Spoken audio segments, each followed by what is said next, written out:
Vamos a entrar al libro de Mateo, capítulo 16 y versículo 19, en el nombre de Jesús.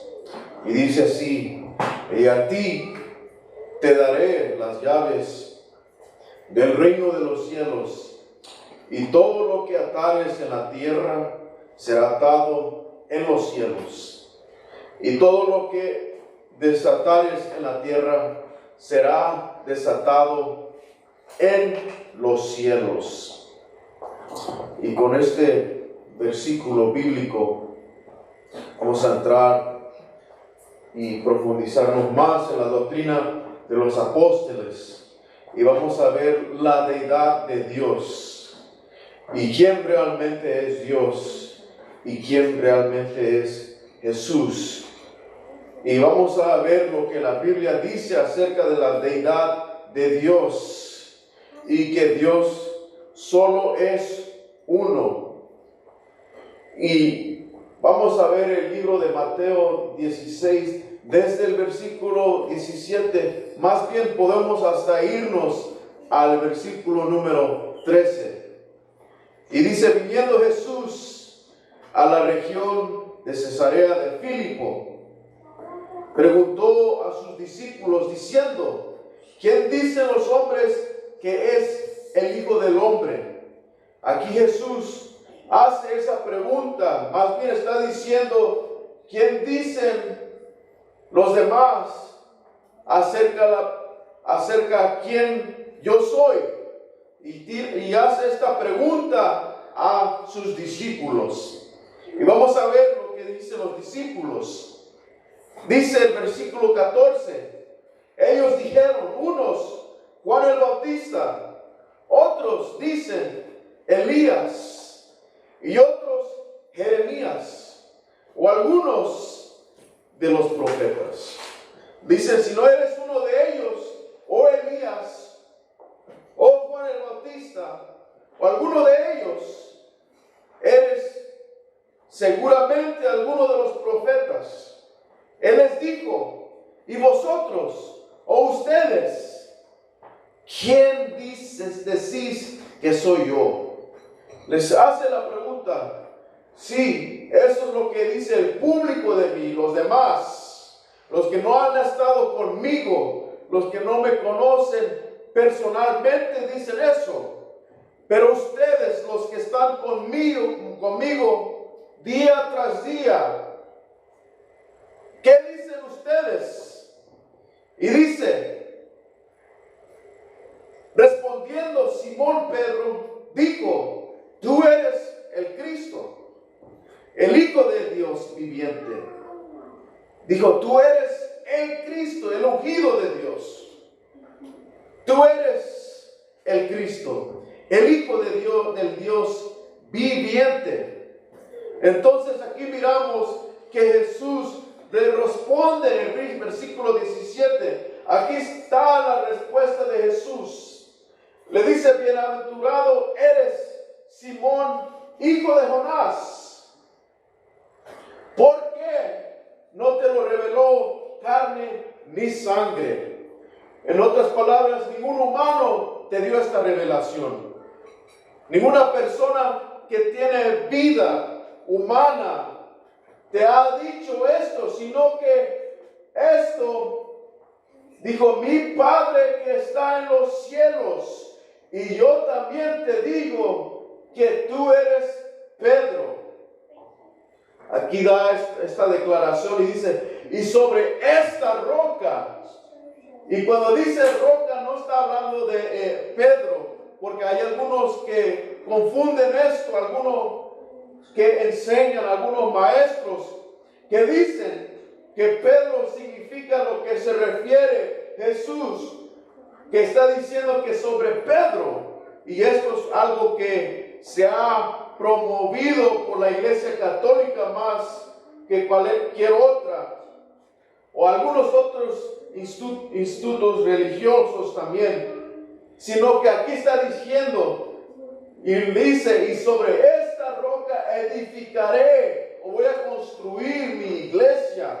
No está diciendo sobre Pedro la voy a construir, sino que está diciendo la roca de la revelación. La roca de esta revelación, no roca Petros, sino roca Petra.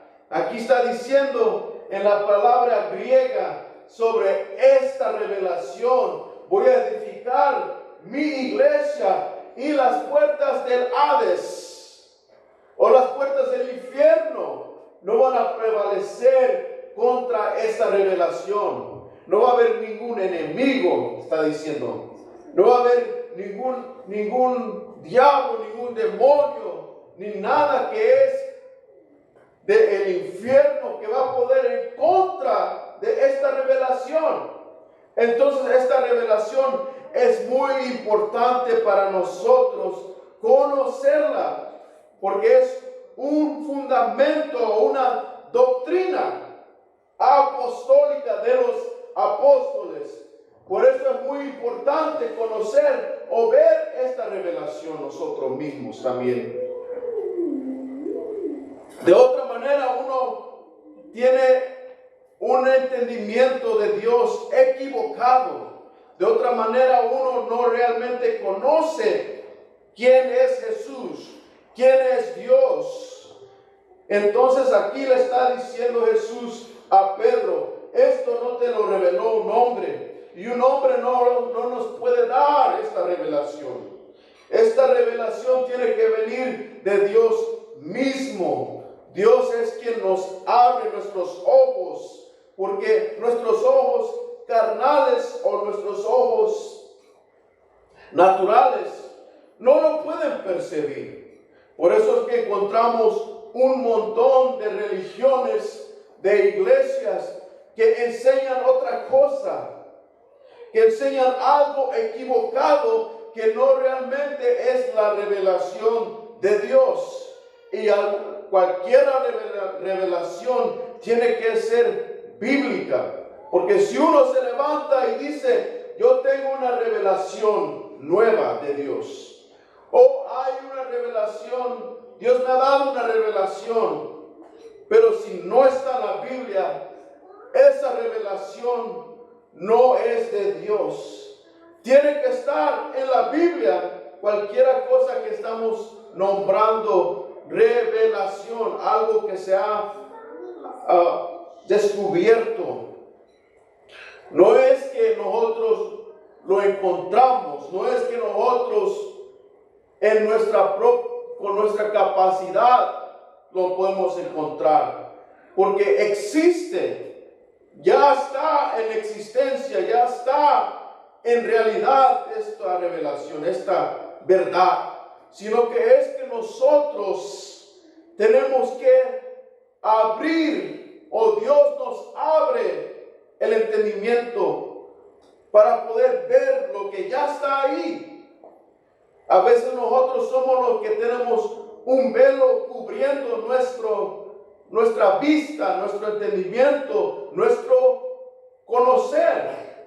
Y Dios mismo es el que remueve eso de nuestros ojos, de nuestro entendimiento, para ahora poder ver lo que ya estaba ahí anterior, antes de nosotros, algo que ya era realidad. Primera de Timoteo 3:16 dice: indiscutiblemente grande es el misterio de la piedad. Y aquí está este misterio. Dios fue manifestado ¿en qué? En carne. ¿Y cuál fue la carne en donde Dios fue manifestada? En Jesús. Ahí fue manifestado Dios en la carne de Jesús. Y dice: justificado en el Espíritu, visto de los ángeles, predicado a los gentiles, porque Él es verbo. La Biblia dice: en el principio era el verbo, y el verbo era de Dios, y el verbo es Dios. Entonces, predicado a los gentiles. La predicación de la palabra, el verbo, es Jesús mismo en el verbo, creído en el mundo y recibido arriba en gloria. Aquí se está hablando de uno mismo. No estamos mirando una división, no estamos mirando diferentes personas, como algunos dicen, diferentes dioses, sino que está diciendo que este es el misterio de la piedad, revelado ahora, visto ahora en la carne, y esa carne es Jesús. Anterior de Jesús venir al mundo, ninguno había visto de ninguna forma a Dios. De la única forma que Dios se ha revelado, o más bien, como dice aquí la Biblia, se ha manifestado Dios en carne, fue en Jesús, porque Jesús fue el que estuvo entre nosotros. Jesús fue quien fue justificado en el Espíritu y visto de los ángeles. Y ahora predicamos a Jesús, y se predicó Jesús a los gentiles, que anteriormente solamente se predicaba a los judíos. Pero Pablo, Pedro y otros comenzaron también a predicar a los gentiles de Jesús, de su muerte, de su sepultura y su resurrección. Y dice, creído en el mundo y recibido arriba en gloria. Y ese es Jesús mismo, del cual se está hablando la Biblia. Ese es el misterio manifestado en carne ahora. Dios mismo. Y no hay ninguna discusión en contra. Dice, y indiscutiblemente.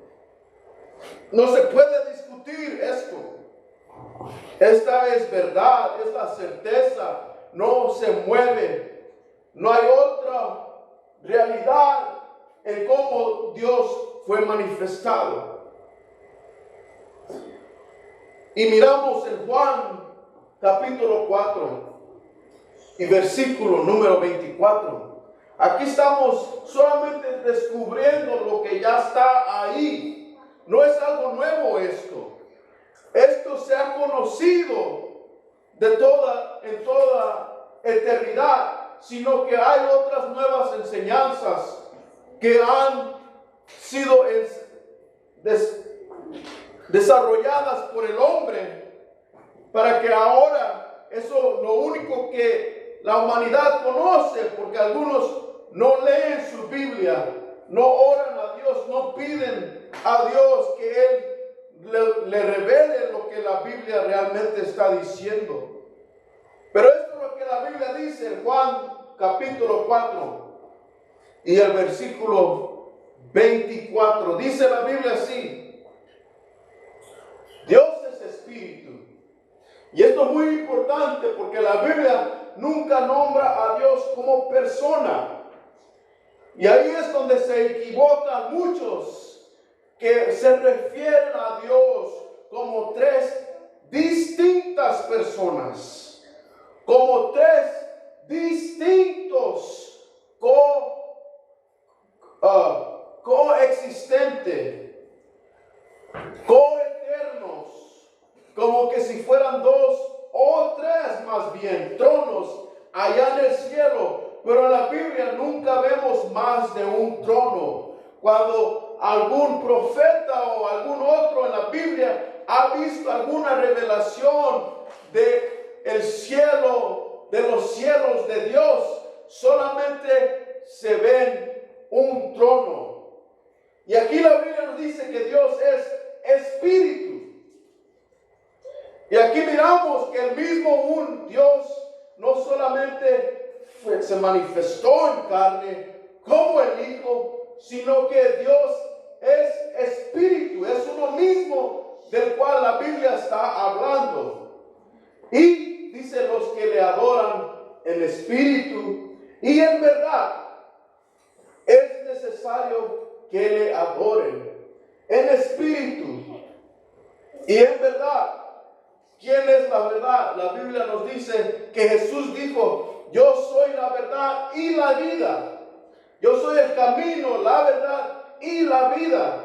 Nadie viene al Padre sino por mí, dijo Jesús. Entonces, para adorar a Dios, no solamente se le adora en espíritu, sino que también en verdad es necesario que le adoren.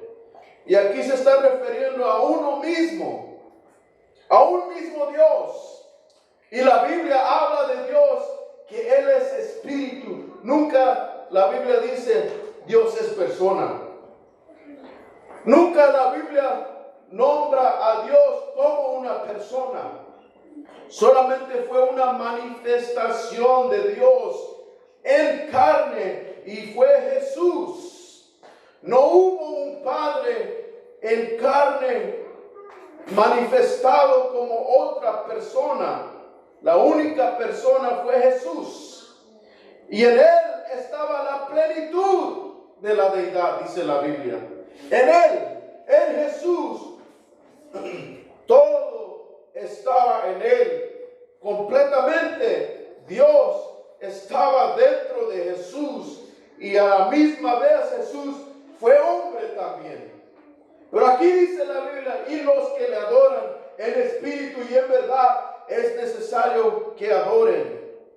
Isaías, en el Antiguo Testamento, el profeta dice, Jehová dijo así: el cielo es mi trono, allá en el cielo. Y no dice tronos, no se refiere a más de uno, sino que un trono, dice la Biblia. El cielo es mi trono. Y la tierra, estrado de mis pies. A la misma vez, el mismo un Dios está diciendo, no solamente en el cielo es mi trono, sino que también a la misma vez, no necesito otro, yo mismo, está diciendo Dios. El cielo es mi trono y la tierra estrado de mis pies. A la misma vez que estoy en el trono, está diciendo Dios, también estoy en la tierra y ahí es donde están mis pies. Dice, ¿dónde está la casa que me habréis de edificar y dónde el lugar de mi reposo? En otras palabras, ¿cómo es que tú me vas a construir un hogar para mí? Para yo reposar. Si es que todo es mío, el trono de los cielos es mío. La tierra, ahí es donde habitan mis pies, ahí es donde yo voy caminando. Pero aún así, en el Antiguo Testamento y a hoy en día también se le edifica un lugar para que Dios venga a reposar y manifieste su gloria en la iglesia, en los templos, cuando nos reunimos en las casas. Ahí estamos buscando que Dios venga y repose y se mueva y comience en su espíritu a moverse entre nosotros, en nuestras vidas, a traer paz a nuestra alma, a traer salvación a nuestra vida. Gloria a Dios. Pero aquí Dios está diciendo, yo estoy en todo lugar. Dios es omnipotente. Él no necesita un coeterno. Él no necesita un co-Dios o un co-obrador. Él no necesita un co-pastor, un cualquier otra cosa. Dios es todopoderoso. ¿Por qué es que le ponemos límites a Dios? ¿Por qué le ponen límites a Dios? Las iglesias, los pastores que le ponen un límite a Dios, que piensan o que dicen que Dios necesita dos otras personas para ser Dios. Él no necesita a nadie. Nosotros como humanos necesitamos ayuda. Por eso es que Dios a cada esposo Dios le da una ayuda idónea, porque el hombre es el que necesita ayuda. Pero Dios no. Él es todopoderoso. Él es omnipotente. Él es omnipresente y omnisciente. En otras palabras, Él conoce todo, está en todo lugar, a todo tiempo. Y Él es todopoderoso. Él no tiene límites. Él es grande, Él es sublime. Él está en todo lugar, a todo tiempo. Él está aquí, Él está en México a la misma vez. Él está en Sudáfrica a la misma vez. No tiene límite. Salmo 139, versículo 7 dice: ¿a dónde me iré de tu espíritu? Aquí el salmista está ahí diciendo: ¿cómo me voy a esconder de tu espíritu? El espíritu no se puede tocar, ni se puede ver. Está a todo lugar, a todo tiempo. Y dice: ¿y a dónde huiré de tu presencia? Tú estás en cualquier lugar que yo me quiera huir, como el salmista dice. Dice: ¿cómo voy a huir de tu presencia? Si subiere a los cielos, si me puedo ir hasta arriba, como hoy en día muchos se van en avión. Dice: si subiere a los cielos, ahí estás tú. Si me subo al avión, si me voy hasta arriba, a lo más alto que pueda irme, dice: ahí estás tú. Y si en el Seol hiciere mi estrado. En otras palabras, el salmista está diciendo: si me voy a lo más profundo de la tierra, al infierno mismo, a lo más profundo, si ahí hago mi estrado, está diciendo el salmista, he aquí, ahí tú estás también a la misma vez. Se da cuenta que Dios está en todo lugar, a todo tiempo. Y este salmista lo reconoció o tuvo esa revelación, en otras palabras. Y eso es lo que Pedro también tuvo, la revelación de quién Jesús era, de quién Jesús es, más bien el Cristo, el Hijo de Dios. Es lo que Pedro dijo: tú eres el ungido de Dios, nuestro Salvador, nuestro Redentor, nuestro Mesías, y no tienes límite. Tú no eres hombre que falta, que peca. Eres el Dios Todopoderoso. Y aquí miramos Salmo 139, del 9 a 10, dice: si tomare las alas del alba y habitaré en el extremo del mar, en lo más profundo del mar, dice, aún ahí me guiará tu mano y me asirá tu diestra, oh tu poder. Ahí tú me vas a dar el poder. Donde sea que yo ande, cubrió todas las partes de las cuales podemos habitar. Dijo: en los cielos, en la tierra, en lo más profundo de la tierra, y también en el mar, en todos los elementos. Ahí estás tú, porque tú eres Dios de los elementos también. Ninguno de estos te puede limitar.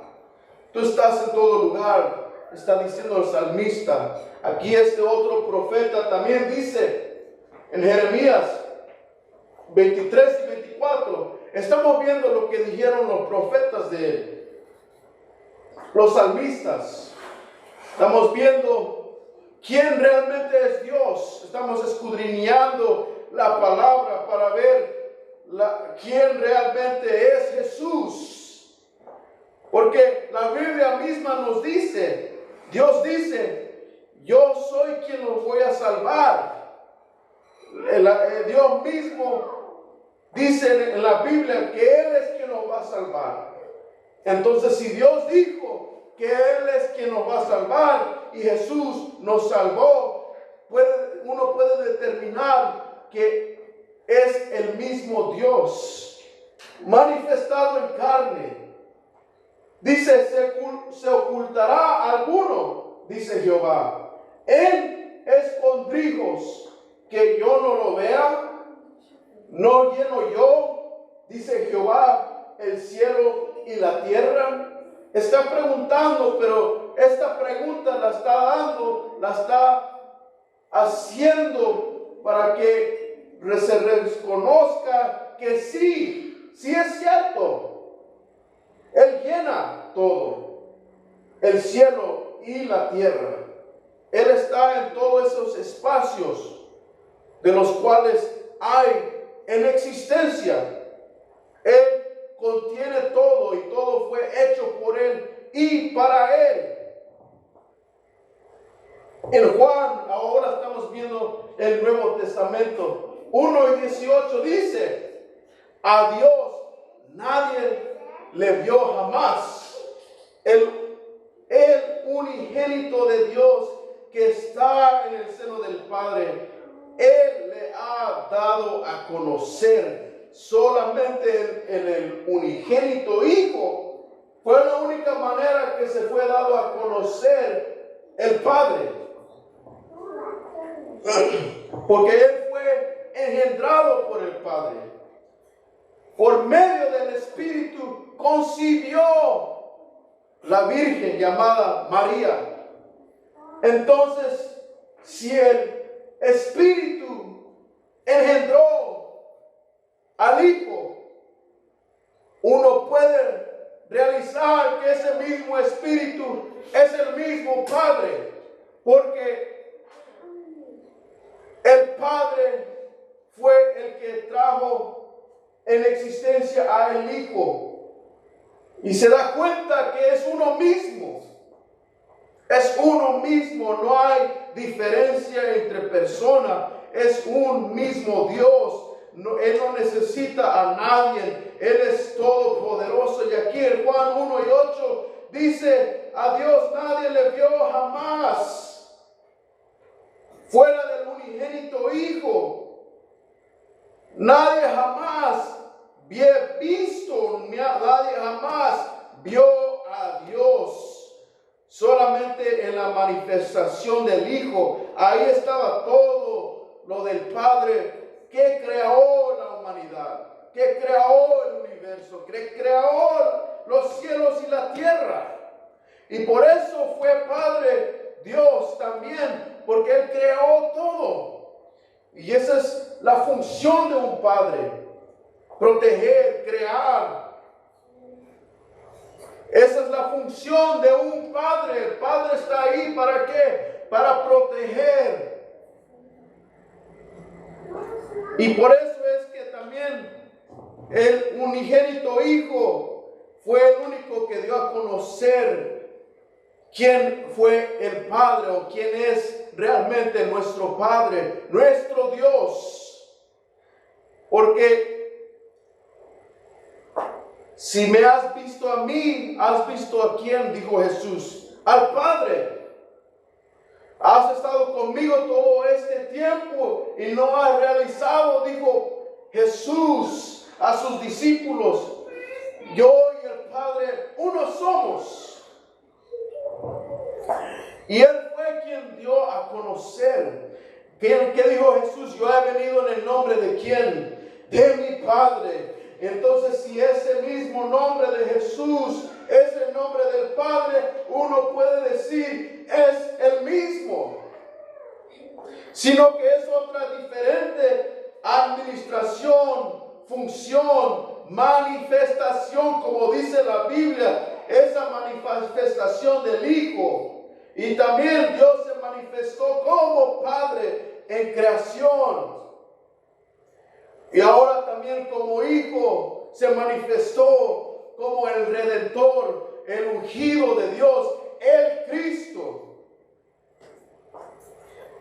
Y también ahora Él es el Espíritu en la iglesia, en nosotros.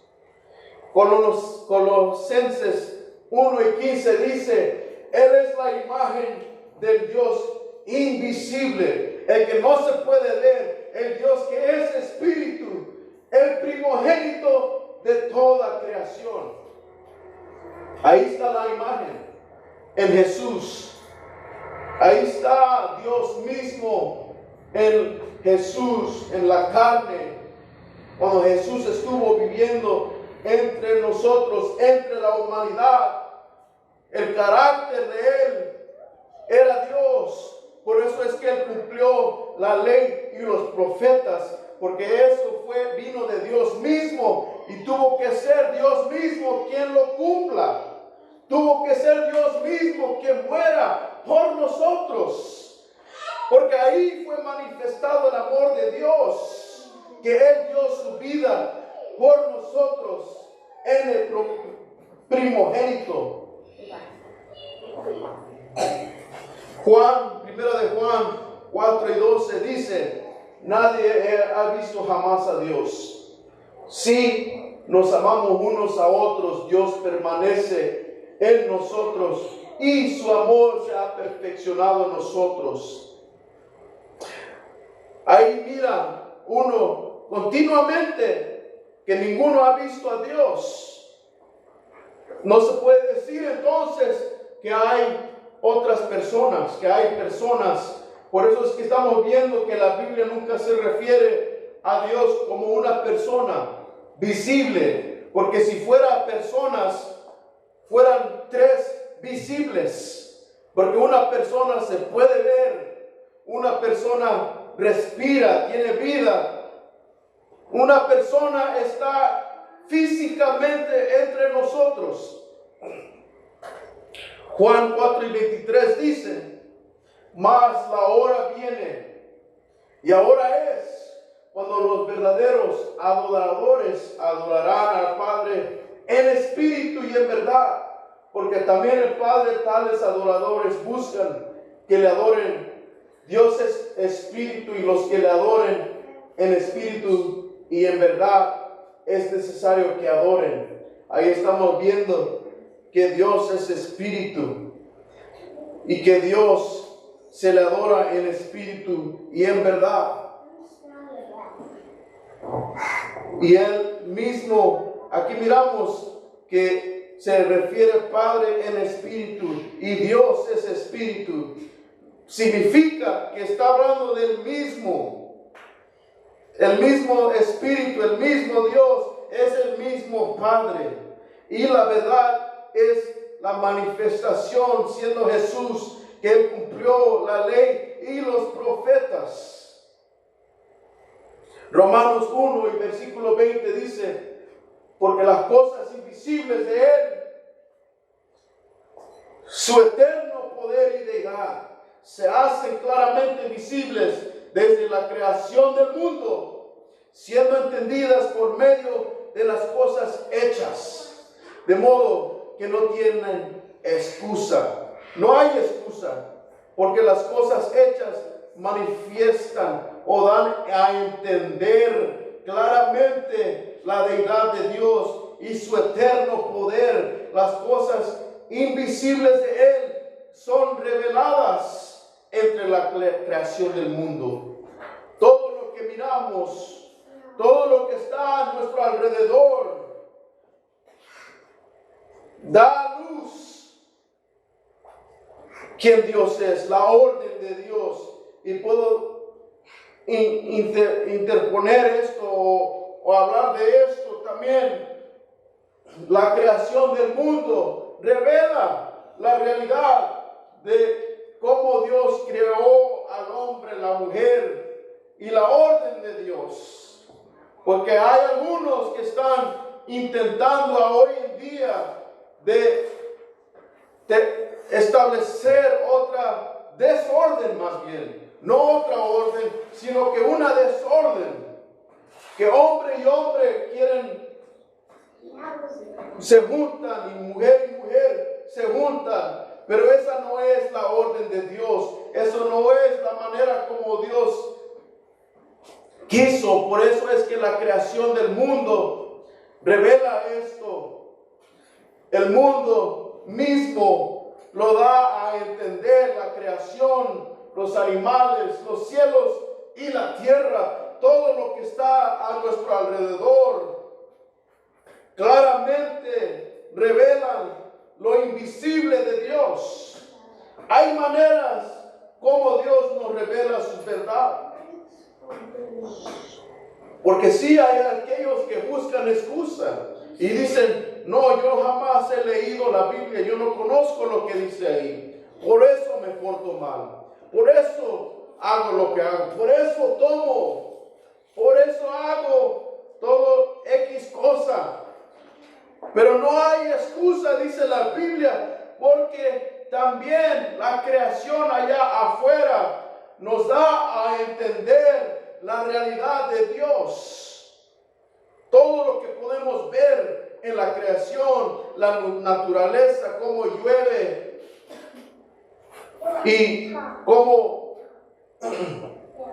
esa lluvia causa que plantas crezcan, causa que haya comida para nosotros poder comer, el maíz y todo lo que uno puede imaginarse, todo eso así mismo como la semilla que comienza a brotar y de esa semilla sale una planta que puede producir comida para nosotros. Ahora también esa misma palabra es como esa semilla en nuestro corazón, en nuestra vida, que comienza a brotar esa semilla y de nosotros comienza a crecer una planta, un árbol, y nosotros ahora nacemos con buenos frutos. Y los demás pueden disfrutar de esos buenos frutos. Por eso es muy importante conocer la Biblia, la doctrina correcta de los apóstoles y profetas, Jesucristo mismo siendo la piedra principal, dice la Biblia, la piedra del ángulo. Por eso es muy importante conocer esta palabra, porque de otra manera esa semilla que es plantada en nuestro corazón, de cualquier palabra que sea, no va a dar la fruta la cual la palabra de Dios puede dar en nuestras vidas.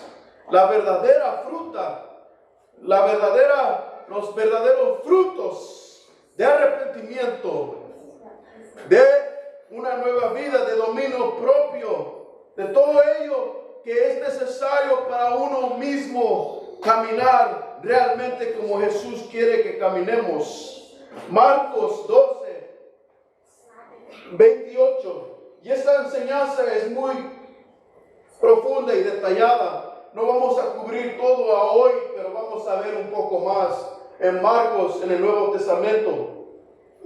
El Evangelio según Marcos dice, o escrito por Marcos, dice, acercándose uno de los escribas que los había oído disputar y sabía que les había respondido bien, le preguntó, ¿cuál es el primer mandamiento de todos? Y Jesús le respondió a este que le preguntó, el primer mandamiento de todos es, oye Israel, el Señor nuestro Dios, el Señor uno es. No dice dos es o tres es. Más bien, uno puede estudiar el paganismo y encontrar que desde el paganismo viene la creencia de tres deidades o de tres dioses. Uno puede encontrar, uno puede estudiar. Y en el paganismo siempre hay más de un Dios. Y hay religiones también que creen en más de un Dios o más de una deidad. Pero desde el principio, y Jesús mismo lo dice y dice, oye Israel, o escúchame Israel, en otras palabras. Pueblo escogido, escúchenme, dice Jesús. Porque este es el primer mandamiento, el principal primer mandamiento. Para ser primer mandamiento debe de ser importante. Dice, el Señor nuestro Dios, el Señor uno es. Uno. Y por eso es que los judíos en el Antiguo Testamento este versículo lo ponían sobre su puerta en su hogar para que sus hijos, todas sus generaciones, lo conozcan a este versículo, a esta escritura. Lo sellaban con esta escritura. Les decían diariamente a sus hijos, a sus generaciones: oye Israel, el Señor nuestro Dios, el Señor uno es. Él es uno, Él no es dos, Él no es tres, Él no es 10, 5, 6 o cualquier número que pueda uno decir, sino que la Biblia dice: el Señor nuestro Dios uno es. Él es uno. Él no necesita ayuda. Él no necesita a una segunda persona, a un segundo co-Dios. Él es uno. Y este es el primer mandamiento. Jesús les responde a los que estaban disputando. Les responde diciéndoles esto. También les comienza a decir que uno tiene que amar a su vecino como a sí mismo, al otro, se tiene que amar el uno al otro como se ama a sí mismo. El segundo mandamiento: amar a tu prójimo como a ti mismo. Colosenses 2, 8 a 9 dice: mirad que nadie os engañe, que nadie te diga una mentira, que nadie te comience a decir otra cosa que los apóstoles bien dicho, que Jesús bien enseñado. Ten cuidado. Dice: mirad que nadie os engañe por medio de filosofías. Porque hay filosofías, hay muchos filósofos, y en esos tiempos había filósofos. Hoy en día también hay filósofos que dan sus propias creencias, enseñanzas, y huecas, sutilezas, huecas, vacías, que no tienen ningún fundamento, no son sólidas, no tienen nada que les dé peso. Dice: según las tradiciones de los hombres. Por eso es muy importante no dejarse llevar por tradiciones, porque las tradiciones te pueden desviar de la verdad. Conforme a los rudimentos del mundo y no según a Cristo, porque en Él, dice, habita corporalmente, en su cuerpo, en su persona, toda la plenitud de la deidad. Dice la Biblia: todo lo que es Dios en Cristo corporalmente está. Dios, Espíritu, Padre, Dios, unción, todos los atributos que puedes pensar, que puedes decir de Dios. Dios es amor, Dios es misericordioso, pero no estamos dándole otros personajes, porque también es amor. No estamos diciendo también hay una cuarta persona por el amor. La tercera persona es el Hijo, la segunda es el Espíritu, la quinta es misericordia. Dios tiene muchos atributos, muchos títulos, igual como yo, igual como uno que tenga algún título, tal vez tenga más uno que otro. Pero, por ejemplo, yo soy padre, pero ese no es mi nombre. También soy un hijo porque tengo una madre, tengo un padre, pero hijo no es mi nombre. Igualmente Dios tiene muchos títulos, pero esos no son su nombre. Su nombre es Jesús, el único nombre por el cual uno puede ser salvo, dice la Biblia. El nombre el cual se invoca cuando uno es bautizado, el nombre que se invoca para echar fuera demonios, es el nombre de Jesús. Ese es el único nombre el cual Dios nos ha dado al hombre. No hay otro nombre. Todos los demás son títulos de Dios. Pero el nombre de Dios, el nombre el cual Dios nos ha dado a conocer, es el nombre de Jesucristo. Y ese es el nombre al cual toda rodilla se va a doblar y todos van a confesar que Jesucristo es el Señor. Y con esto vamos a terminar con una oración, pero vamos a profundizarnos más para la semana que venga en la doctrina de los apóstoles. Así vamos a orar en el nombre de Jesús. Gracias, Señor.